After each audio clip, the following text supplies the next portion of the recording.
આજ રોજ હર ઘર સ્વચ્છતા હર ઘર તિરંગા અભિયાન અંતર્ગત છોટાઉદેપુર નગરપાલિકા દ્વારા સ્વચ્છતા અભિયાન છોટાઉદેપુર શહેર અને છોટાઉદેપુરના શાક માર્કેટની અંદર આજથી અમે શરૂ કરેલ છે.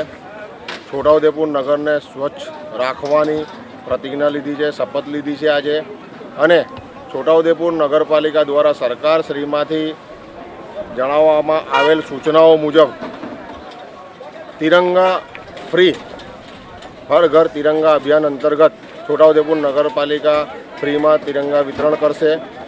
કાલે તારીખ 12 તિરંગા રેલીનું છોટાઉદેપુર નગરપાલિકા દ્વારા માન્ય કલેક્ટર સાહેબના હુકમના આધારે રેલીનું આયોજન કરવામાં આવેલ છે. અને જુદા જુદા વિવિધ પ્રોગ્રામો 15મી ઓગસ્ટ સુધી છોટાઉદેપુર નગરપાલિકા દ્વારા કરવામાં આવશે.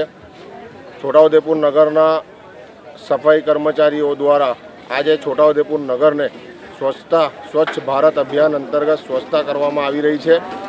અને 15મી તારીખ સુધી વિવિધ જુદા જુદા પ્રોગ્રામો થશે.